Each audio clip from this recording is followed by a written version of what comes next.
voltamos aqui, né, com a hora do bate-papo, um momento aguardado por vocês. E hoje, na hora do bate-papo, nós vamos falar sobre depressão, que é uma doença crônica, recorrente, muitas vezes, né, tem uma alta concentração de casos que podem acontecer na mesma família e pode acontecer não só em adultos, gente, mas pode atingir também crianças e adolescentes. Então, é de fato um assunto muito sério, né? E o que caracteriza os quadros depressivos nessa faixa etária? Quem vai responder para nós é o pastor e também psicólogo clínico Célio Chaves, e ele já está aqui nos nossos estudos.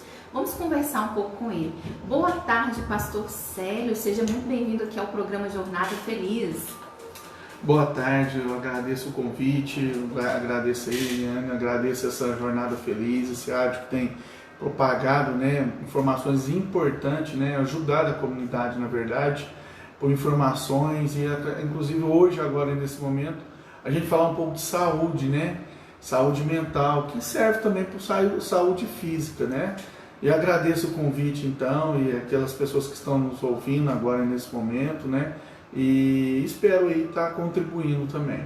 Ok, nós que agradecemos a sua participação, pastor Célio. E como eu falei hoje aqui, gente, o pastor Célio, ele também é psicólogo clínico, né? E hoje ele vai falar aqui principalmente como psicólogo. Quando a gente fala de depressão, existe uma estimativa que a depressão ela afeta aí mais de 300 milhões de pessoas ao redor do mundo. Então são números assustadores, né? A depressão, por exemplo, na adolescência, por sua vez, também é um assunto que ganha cada vez mais atenção, visto que esse é um grupo, né, com grandes riscos de desenvolver a doença. Por quê? Porque a adolescência é um período de vida muito conturbado, né, no qual muitas vezes os jovens passam por diversas situações novas, tem também as pressões sociais e acabam às vezes sofrendo ali com variações de humor e também podem acontecer crises emocionais. Para alguns é um momento extremamente turbulento, com muitos altos, baixos e além disso há também a questão hormonal, né? Nessa fase também pode ser aí um dos fatores que tornam desafiador lidar com tantas emoções e hoje a gente vai entrar fundo aí nesse assunto falando sobre depressão na adolescência. Pastor Célio, quero fazer aqui a nossa primeira pergunta, o que causa a depressão nos jovens? É interessante, antes de falar da causa, fazer uma introdução em relação à estrutura emocional. A nossa estrutura emocional, já posso falar também de uma forma até espiritual, é corpo, alma e espírito. Mas o que é a alma? A alma é a mente. Então na mente nós recebemos várias informações, vários inputs, né, de informações alheias e informações importantes durante o ambiente que nós vivemos. Então desde que nós nascemos, até mesmo nós estamos na gestação, na barriga da nossa mãe, tem informações que vão sendo agregadas ali, desde o momento que eu tenho o cérebro, que recebe essas informações através dos sentidos. Então, eu estou recebendo essa informação pelo ambiente e essa informação entra para o aparelho psique, que é a mente. Aí o pensamento ele filtra e chega até o sentimento. Onde começa tudo, onde fazendo uma diferença de depressão, angústia e ansiedade. O sentimento é um recipiente de guardar esses tipos de angústia. E é onde o corpo vai trazer uma somatização, ou depressão com ansiedade, ou ansiedade apenas.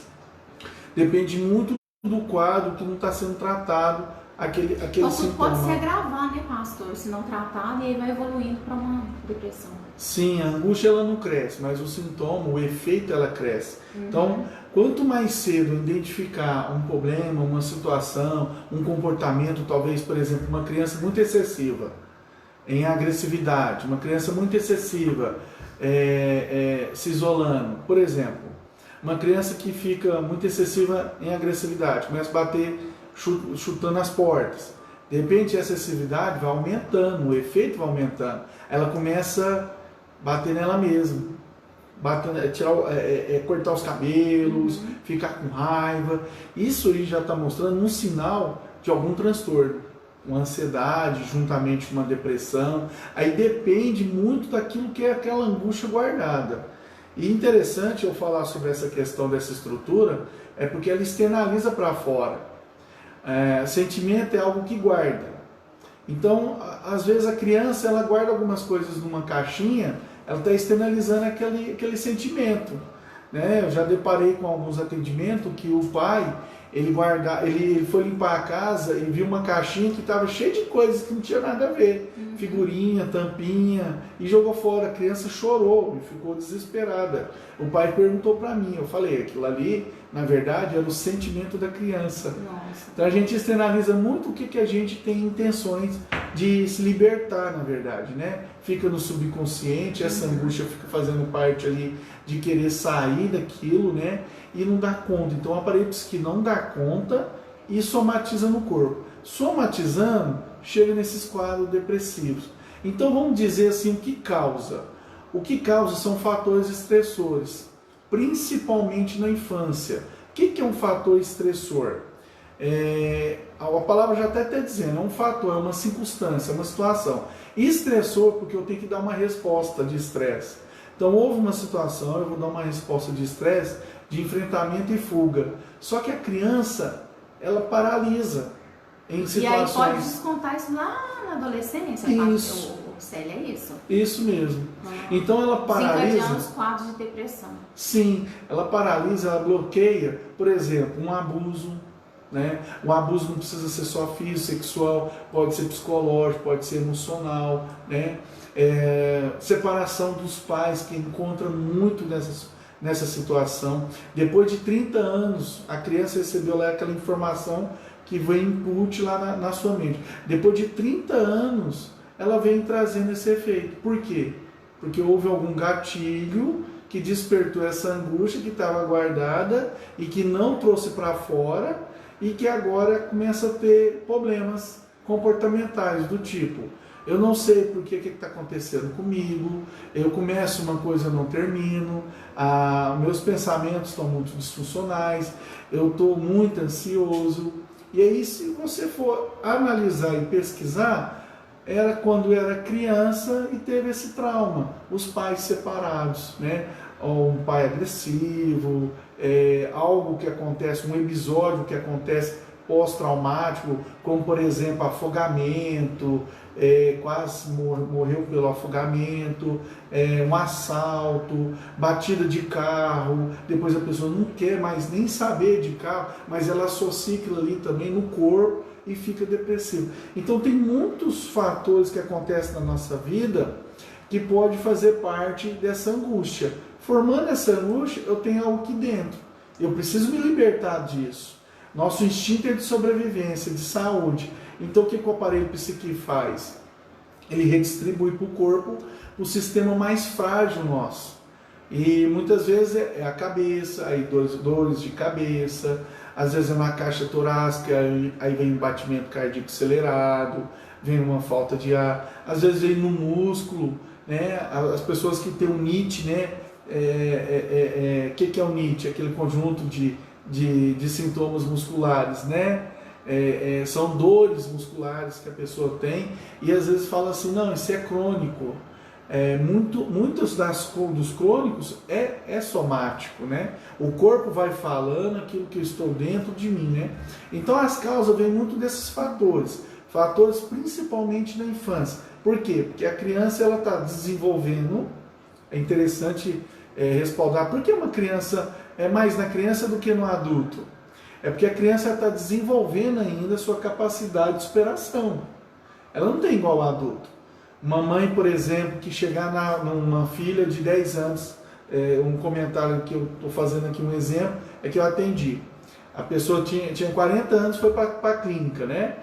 E aí, com o tratamento lá, ela falou assim, quando eu tinha 10 anos, quer dizer, 30 anos atrás, olha a angústia, 30 anos atrás, quando ela tinha 10 anos, a mãe dela falou assim, eu prefiro morrer do que ser sua mãe. O que aconteceu no outro ano? Ela morreu. A mãe dela morreu. Então ela assumiu ali a criança, a culpa era uma angústia que ficou guardada e que depois lá na frente, na vida, nos conflitos, nos desafios, nos obstáculos, gera gatilho e desperta essa angústia e joga para o corpo. Então, por isso que é mais a criança. A criança está desenvolvendo ainda a capacidade de superação conectiva e emocional. Nossa, o pastor Célio, é interessante assim, isso que você está falando, porque nos leva, né, a nos atentarmos principalmente à infância, o quanto é importante cuidar muito bem desse período de inocência, né, dessa fase da criança que precisa ser preservada, porque o adulto de hoje é a consequência da criança de amanhã, né? Pelo que você está falando aí, muito sério. Isso tudo, é isso mesmo. Na verdade, é tudo isso aí. Até porque a gente vamos tratar aqui algum assunto do adolescente. Só que aí a gente tem que pensar assim, o adolescente já vem doente. Parece que o adolescente caiu no mundo, né?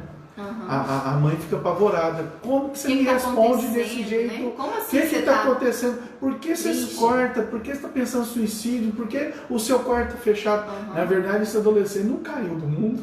Essa pessoa não é diferente, é o filho dela, é o filho dele, né? Então ele vem com esses traços. É porque assim, hoje, a identificação de um sintoma depressivo, talvez nem tanto ansioso, mas uma identificação de um sintoma depressivo para a criança é muito difícil o diagnóstico. Até para os profissionais, então é muito difícil a mãe falar assim, não filho, levanta dessa cama que é preguiça. Não, vou te falar uma coisa, vou colocar você num jovem aprendiz, porque desse jeito não dá. Todo dia, à tarde, você fica dormindo e quer só dormir. E pastor, assim, como você está falando, sério, na infância, por exemplo, aquela criança que ela presenciou alcoolismo, de repente presenciou brigas dos pais, separação, isso aí pode vir no futuro desencadear uma depressão? A criança que teve contato com todas essas situações? Sim, sim. Por exemplo, um pai agressivo, vamos falar um pouco da estrutura, vamos falar agora do sistema familiar. Esses dois princípios resolvem toda a identificação de um problema lá na frente. Então, se eu conheço a estrutura, que tudo que está no ambiente entra, né, a informação pelos sentidos e vai fazer parte lá daquele sentimento, né? Até a palavra de Deus em Provérbios 4:23 diz: tudo que deve guardar, guarda o seu coração. Quando a palavra de Deus cita esse contexto, está dizendo o quê? A mente, o pensamento. A mente tem o pensamento e o sentimento. Então, em tudo que você deve guardar, então você vai passar por muita coisa. Você vai passar por um pai talvez bêbado e que briga com a mãe, que está agressivo. Você vai passar por muita situação. Essa é a palavra que está dizendo. Não guarda isso. Guarda a fonte de vida que é Cristo Jesus. Porque é ali que você vai trazer o seu adulto depois. Que aí fica nessas camadas do subconsciente. Não é o consciente que a gente fala. O aparelho psique, além de ter esses elementos, até comentar também, o aparelho psique é a mente. E além de ter esses elementos, que é o pensamento e o sentimento, ele tem também uma forma de fluxo, camadas. Tem o inconsciente, onde fica guardada a angústia, tem o subconsciente, onde canaliza as nossas defesas, quer dizer, eu não quero mexer com ela. Então eu uso mecanismos, os atalhos para defesa. É onde o subconsciente nosso direciona para um vício. Direciona talvez para um corte no punho para aliviar a dor. Né? Ali eu não estou tentando suicídio. Ali eu estou tentando o quê? Aliviar a minha dor. Mas já está trazendo sinais porque eu estou com um pensamento suicida. Né? Muitos ligados a essa idade, adolescente. E tem o consciente, que interage, que critica com o ambiente, que faz essa ligação com o ambiente. Então o fluxo ele tem que funcionar. Como que ele funciona? Ele funciona passando do subconsciente para o consciente. E não do subconsciente através de comportamentos disfuncionais. Né? Tem muitas pessoas que têm vício de várias coisas para aliviar a dor. Então, o nosso adulto traz essa angústia e a gente quer ficar aliviando cada vez mais. Então, quando a gente fala do adolescente, ele não apareceu do nada. Nossa, mas parece que apareceu. As mães, quando traz os adolescentes para o atendimento, as mães falam assim, não reconheço meu filho. Então, quer dizer, O filho está apresentando já ali um gatilho que veio da angústia dele lá da infância, que aconteceu por uma briga, por uma agressão de um pai, por uma situação, por uma palavra. Então o nosso cuidado de cuidar lá da base do sistema familiar é fundamental para a construção, inclusive emocional, dos nossos filhos. E assim, Célio, você até falou um pouco, agora há pouco, a respeito da questão dos sintomas, né? E a gente queria saber, assim, de uma forma mais detalhada, para poder esclarecer ao nosso ouvinte, né, ao nosso internauta, existem sintomas da depressão na adolescência? Como identificá-los? Sim, existe. Quero lembrar que os sintomas são um pouco diferentes da criança, do adolescente, do adulto e do idoso. É um pouco diferente por conta dos gatilhos também ser diferente, né? Por exemplo, da criança, às vezes uma pressão, né? Do adolescente também existe o gatilho da pressão. Muitas vezes a gente pressionar demais o adolescente, eu não estou querendo que a mãe e o pai deixem de corrigir, deixa de falar assim, ó, tem que arrumar essa cama, mas é a maneira de lidar com isso. Agora, se eu não faço isso também no amor, se eu não cuido no amor, eu quero tratar meu filho só também nessa pressão, isso não é legal. Então, existem os sintomas um pouco diferentes. Vamos falar um pouco do sintoma do adolescente que é parecido com o do adulto, dividindo em classe. Porque aí quem está nos ouvindo, né, acompanhando, eles vão identificar também e vão falar assim, não, então não estou com muito problema não. Outro vai falar assim, meu Deus, cadê o telefone desse doutor? Então assim, a depressão ela é dividida em 3 categorias, a depressão leve, a moderada e a grave.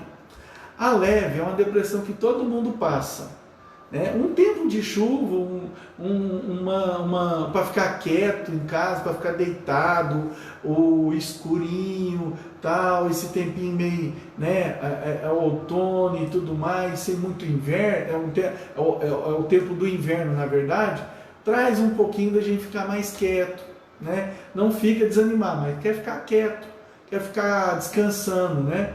E tem alguns episódios também que acontecem na nossa vida. Então, eu julgo muito a depressão leve diante de situações. Eu perdi um ente querido, então eu vou chorar por aquele ente querido. Então, eu estou passando por depressão. Quando é uma depressão excessiva, patológica, ao ponto de procurar um terapeuta? É quando já passou um tempo, né, e eu estou naquele sofrimento ainda. Então, tem um certo tempo que você fica com aquele choro. É uma adaptação, puxa vida. Né? Eu falo muito para meus pacientes, tristeza é boa, eles não acreditam, né? Porque todo mundo está indo para lá com a tristeza ruim. Na palavra de Deus também fala, em 2 Coríntios 7:10, que existe 2 tristezas. Uma é boa, a outra é ruim. Essa boa é essa que interage com o ambiente, é instintiva, faz parte de nós, é inato. Quer dizer, a gente já nasceu triste. Então, houve uma situação que está estimulando a eu adaptar ali com tristeza. Então, o ente querido morreu, eu vou estar ali triste, né? Então, chega nesse quadro, nessa categoria da depressão leve. Só para reforçar, qual que é a depressão? Por que essa depressão é boa? Porque serve para sobrevivência. E lá em 2 Coríntios fala 7:10, que a boa serve para o arrependimento a Deus. A ruim é a tal da angústia que a gente não trata e ela leva para a morte. Então a pessoa pode estar na igreja, num ambiente bom, agradável, mas está ali passando por uma angústia. E essa angústia está na tua alma e precisa de ser tratada e curado, né? Então, existe essa categoria da depressão leve, né? Voltando lá nas categorias. Existe a categoria da depressão leve, que é um choro fácil, mas é um choro que também dura, tem o seu tempo para durar, tem o seu tempo para compartilhar. Passou daquilo, acabou. Tem a depressão moderada, que chega também, tem um sintoma aí do adolescente quando está no quadro mais excessivo. Qual que é esse sintoma? É o sintoma do desânimo. Quantos adolescentes, aí a gente já vai chegar no mais excessivo, quantos adolescentes estão desanimados? Então eu estou desanimado, eu não quero fazer nada, às vezes eu só jogo e durmo. Aí também na moderada já começa a mexer na minha autoestima, eu não vou cuidar bem de mim, eu deixo de cuidar, colocar maquiagem, até cuidar do meu higiene, aí vai aumentando a questão. A depressão moderada chega também no ponto de não dormir direito, alimentar, não alimenta direito, parece ter um gargalo aqui na garganta, ó, não consigo comer, eu estou com falta de apetite. Esse já é um quadro, repetindo, falta de apetite, insônia, só ter esse sintoma de insônia já apresenta uma ansiedade, insônia, desanimado, sonolência, fisicamente, às vezes tem umas palpitações, batimento cardíaco, uma angústia, diz que tem um aperto aqui assim, parece que tem uma fincada, sabe? E fica querendo chorar fácil. É um sintoma já de procurar ajuda, ou procurar um pastor, ou procurar alguém que acompanha, ou procurar um profissional da área para poder estar ajudando. Isso é bem recomendado. Aí tem a depressão, a terceira categoria, a depressão severa, depressão grave. Essa depressão, ela tem tudo isso, aí aumenta. Então, quer dizer, de desânimo, eu tenho a folia. O que é a folia? A folia é, eu não tenho vontade para nada. Aí a pessoa está desanimada a tomar banho, é diferente. A pessoa que está a folia nem toma banho. Atividades que são normais da rotina diária do seu dia a dia, a pessoa ela deixa de realizar. Até do seu higiene, até do seu cuidado. E assim é com o adolescente também, sério. Sim. No sentido assim, aquele adolescente que quer ficar só trancado no quarto, não quer tomar banho, não quer fazer nada. Sim, é desse convívio jeito. Com a família, com os amigos não existe mais. Seria um sintoma? A diferença é isso mesmo. A diferença, por exemplo, de um adulto e com um adolescente está no comportamento dos próprios desenvolvimento deles. Por exemplo, um adulto com uma folia, ele não vai trabalhar. Não vai trabalhar, aí o sintoma está mais forte, porque a empresa vai falar assim, você tem que buscar ir num psiquiatra, você está com algum problema muito sério, aí a pessoa já está mostrando outros sintomas também físicos, aparece dor de cabeça, dores musculares. Então o adulto, ele vai estar na área dele, ele vai estar no ambiente dele, ele não vai trabalhar, a relação sexual já não tem aquele desempenho mais, fica desanimado da vida. O adolescente, ele vai para a escola. Mas ele vai para a escola, só que ele não faz as tarefas direito. Por que ele vai para a escola? Porque o pai obriga ele para a escola. É necessário o menino ir para a escola, os pais falam para ir para a escola. É necessário. Mas só para mostrar que é difícil a gente ver o sintoma, não é só pelo comportamento do adolescente, mas é pelos pais também. Tem muitos pais que negam aquele comportamento que o meu filho está passando. Depois que acontece o acontecido, de uma coisa mais grave, como depressão grave, que a pessoa já tem um pensamento suicida, e ele vai ter uma ideia suicida também, e aqueles pensamentos vão depois aflorar até cometer o suicídio ou tentativa, aí comete o suicídio. Uma das primeiras frases da semana, quando acontece, que eu atendo casos assim, os pais falam assim, por que eu não me preocupei com sinais? Então os sinais, eles trazem esse para os pais, sabe? Só que a gente quer negar um pouco mais, a gente fala assim, não, acontece só com o vizinho, depois que acontecer com a família, e é muito vergonhoso. Hoje, por exemplo, não dá para a gente falar de depressão para adolescente sem falar suicídio, que é um dos casos, uma das categorias que mais cometem, pelo menos pensam, cometem, discutem sobre o assunto. Adulto, quando quer suicidar, ele fica calado, ele não faz grupo social para discutir o assunto. Agora, adolescente não, adolescente, eles têm redes sociais. Na minha época, eu tenho 40 e poucos anos, não vou denunciar toda a minha idade não. Na minha época, eu tenho 43, né? Na minha época, quando eu estava na minha adolescência, na criança, eu brincava, eu tinha meus amigos da bagunça e eu tinha meus amigos positivo. Os da bagunça, minha mãe sabia quem era. Estava ali no bairro. Minha mãe conhecia a mãe do menino que fazia bagunça comigo. Hoje nós estamos numa problemática muito grande com o quadro depressivo de adolescência. Tranca no quarto, abre a sua mente à rede social e a mãe não sabe quem que é o outro que está na rede. Na internet. Não sabe, nem a pessoa nem conhece a mãe. E a outra mãe também não sabe. Nós ficamos perdidos. Né?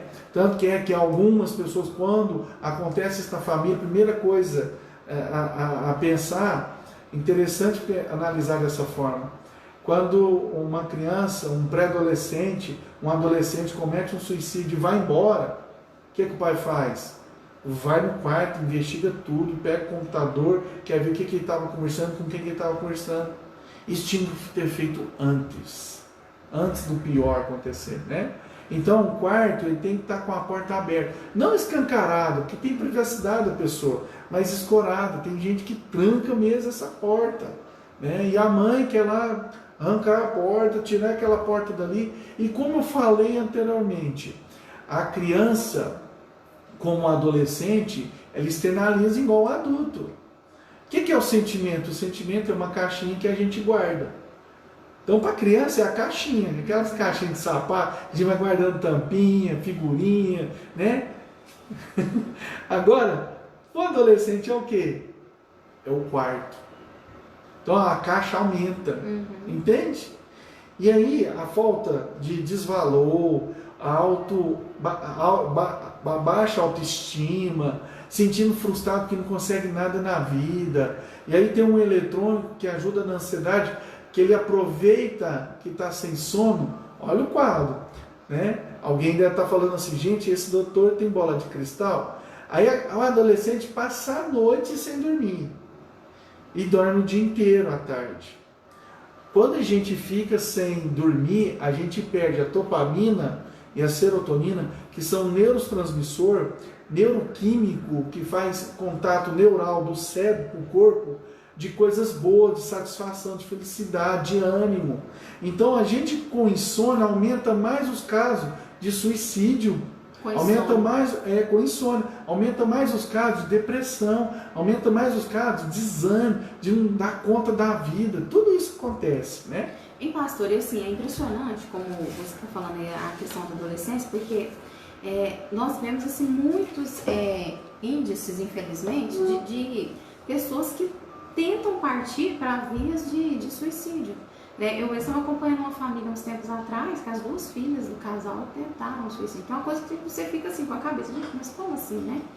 Por quê? Que situação, que luta. E assim, eu queria fazer mais uma pergunta para você. Como a pessoa deve cuidar de um adolescente que está com sintomas de depressão? O que deve ser feito?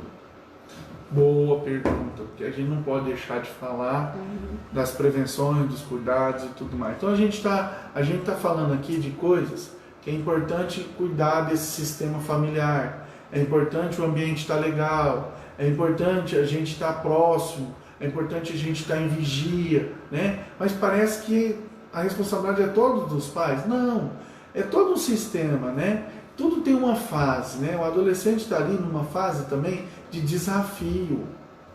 E hoje nós passamos por muitas situações, muitos fatores. Tem a pandemia, tem a vida que já está difícil, tem algum outro fator que acontece na minha vida. E aí me distrai com o cuidado do meu filho, né? Então eu vou falar 3 regrinhas bacanas para cuidar melhor dessa prevenção. Uma delas é o cuidado mesmo. O cuidado de ouvir. Às vezes a gente só quer falar, mas o ouvir é importante também, né? A gente poder acessar esse quarto, que é o sentimento dele, e sentar ali e falar assim, filho, fala o que você quer falar, né? E sair, fazer um lúdico com esse filho, de ir comprar um açaí, né? E aí vocês conversam sobre a vida dele ali. Agora, o que a gente faz? A gente põe eles na parede, o que você está fazendo? Olha só, não é para fazer isso. Tem uma situação para descontrair, né? Para se abrir. É uma estratégia. Uma coisa que ele gosta, sabe? Para identificar. Porque o que ele está mostrando uma falta de confiança na casa é porque também trouxe um relacionamento de desconfiança lá atrás. Né? E principalmente, eu não estou falando da responsabilidade da mãe, mas a mãe ela tem uma força muito melhor do que o pai. O pai, o homem, ele tem um instinto mais projetista. Então é mais para fora da casa, dentro para fora. Então é o caçador que trouxe a comida, trouxe o mantimento, trouxe a segurança, então conforto e preocupa com essa questão. A mulher, ela não estou falando de ativista, né? Que mulher tem que ficar em casa, trabalhando, nada disso. Tem nada a ver com ideologias aqui. É a ideia emocional mesmo. A mulher é aquela que ordena a relação. Então, quanto que o homem preocupa com a geladeira cheia, a mulher quer saber se está todos na mesa. Né? Então, a relação é importante. E essa relação precisa ter contato, precisa ouvir. Então, primeira coisa é cuidado. Segundo, é isso que eu acabei de falar, contato. Segunda coisa chama segurança. A segurança no aparelho psique é transmitida, como eu falei para vocês, como que entra? Pelas percepções de sentido.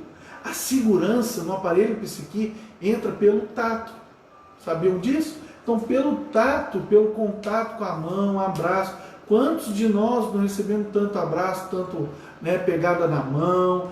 Vem cá, filho, meus parabéns. Mas parabéns de quê, filho? Não, eu já sinto orgulho de você. É uma palavra que mexe com o seu filho, com o adolescente, né?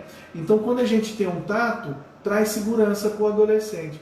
E terceiro, último, né? Que é mais uma dica, então, tem o cuidado, o tato e a confiança. A confiança é nos olhos, né? Tem uma ideia que a gente fala para descer até a criança, para ter o nível de tamanho dela, para quando a gente quer conversar com ela e ela entender a gente. Não adianta, se não olhar nos olhos, não adianta isso. Os olhos trazem confiança. E a menina poder falar um pouco mais, ganhar confiança com a mãe, nos sentimentos que ela está passando, contar para a mãe ajudar. Aí resolve muita coisa aí. Por quê? Porque a criança está confusa também. Aquele sentimento que ela está pensando, aqueles pensamentos, aquele tipo de comportamento, ela fica confusa também. Aí onde ela vai buscar? É nas redes sociais. Aonde identifica, não com autoridade, identifica com uma outra adolescente que está também confusa da mesma forma. Não, então beleza, de confusão a confusão, eu estou achando uma pessoa que pelo menos tem o mesmo sentimento que o meu. Aí começa a ter essa identificação, sabe?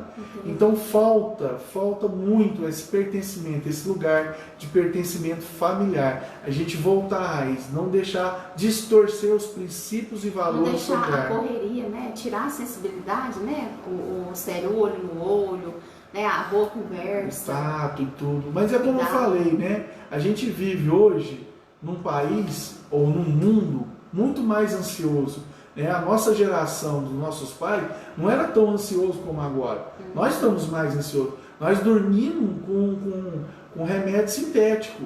Se não estou dormindo mais naturalmente, eu estou dormindo com remédio sintético. Então, assim, a fabricação de remédio psiquiátrico aumentou, a aceleração aumentou, o medo aumentou. Aí aumenta o medo, há um outro detalhe, aumenta aquela mulher, aquela mãe sobreprotetora.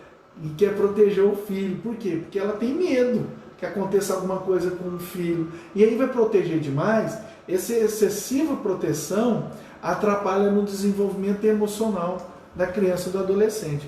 Então é importante essas dicas aí. Ok. Célio, eu estou com uma estatística aqui que mostra que em pelo menos 20% dos pacientes com depressão instalada na infância ou adolescência existe o risco de surgirem distúrbios bipolares, nos quais fases de depressão se alternam com outras de mania, caracterizada por euforia, agitação psicomotora, diminuição da necessidade de sono, ideias de grandeza e comportamentos de risco.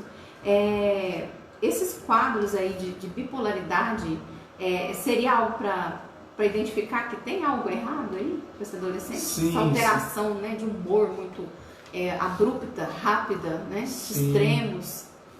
É verdade, verdade. E está surgindo, o nome é síndrome, né? Síndrome, o que significa síndrome? É um conjunto de sintomas. Então eu não tenho só depressão.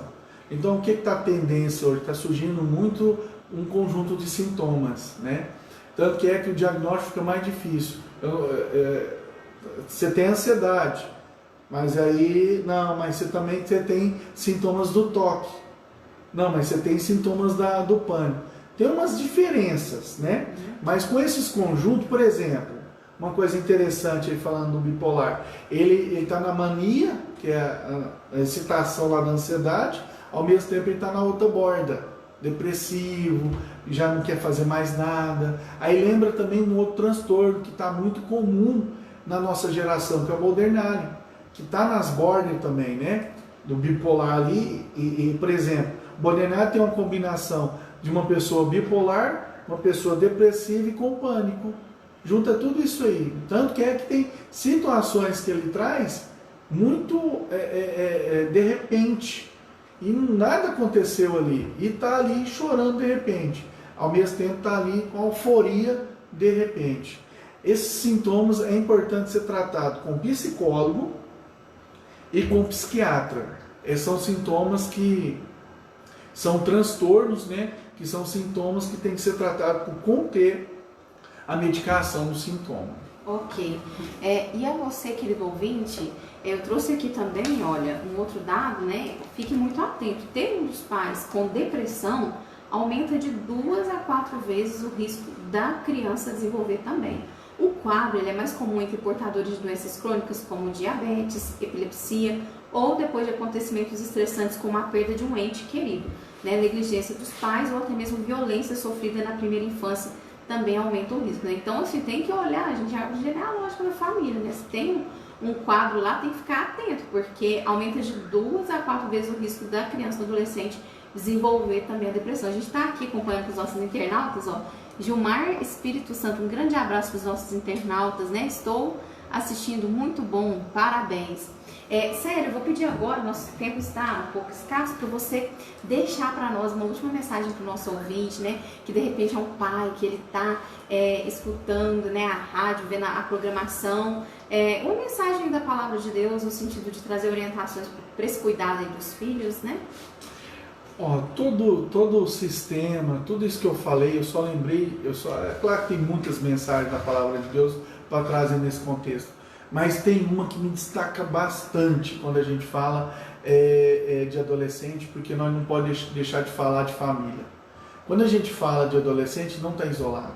Então a gente fala de família. Eu lembro do Salmo 128, que fala lá, o homem que teme ao Senhor, no versículo 1, o homem que teme ao Senhor, ele ganhará do fruto do seu trabalho. A mulher fica no centro daquela casa, os seus filhos ao arrebento daquela mesa. E aí vai seguindo, né? Até uma ideia de voo ali, né? Essa é a estrutura nossa. Eu tenho por mim que o Éden está dentro de nós. O que eu estou querendo dizer com isso? imagina, se você imaginar, para você sentir paz, você sempre vai ter uma ideia de natureza. Então Deus está sempre conosco, né? Ele constituiu família. Então essa ideia do pai, né? Do marido, ele está fazendo, ele é um homem que teme ao Senhor, ele está ganhando seu sustento, é a ideia da proteção, a ideia da segurança.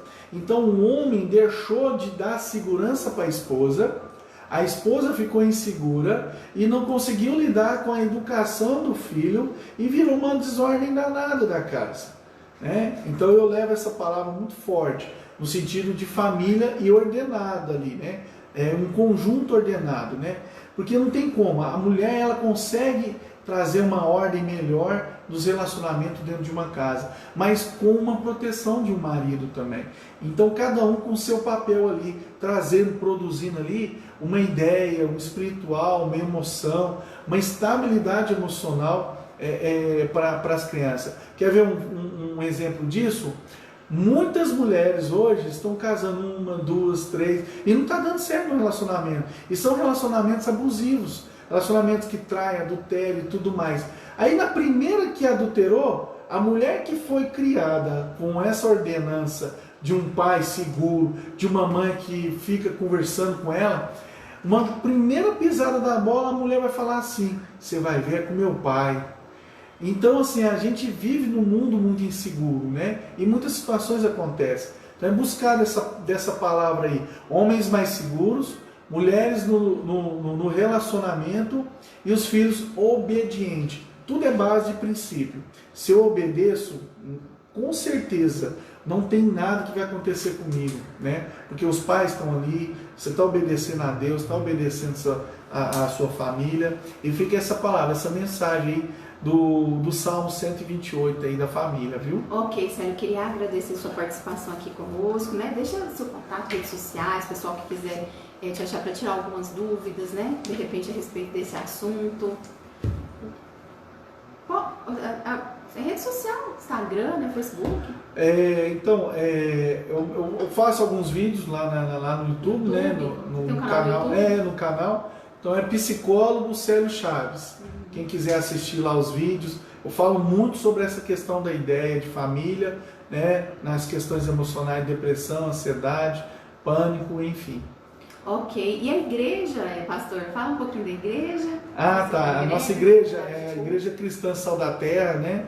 Que nós temos aí, já tem um tempo que estou lá, é no bairro São Jorge, né? Eu sou pastor lá, já tem um bom tempo lá, com o pastor Vanderlei também, que é o pastor coordenador, e o pastor Romilson, que também é um apoio lá também.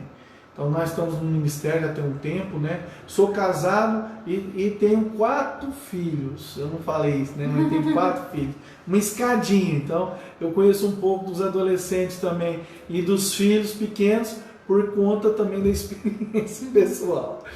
Tá certo, muito obrigada, viu, pastor? Foi muito especial sua participação hoje. Acredito que nesse momento de pandemia que estamos vivendo é um assunto que nós realmente temos que falar, né? Porque é uma situação que veio de repente, que as pessoas não estavam preparadas e a gente fica imaginando o que anda passando na cabeça de muitos adolescentes, né? Que de repente tiveram cortado aí o contato com os coleguinhas, as suas atividades.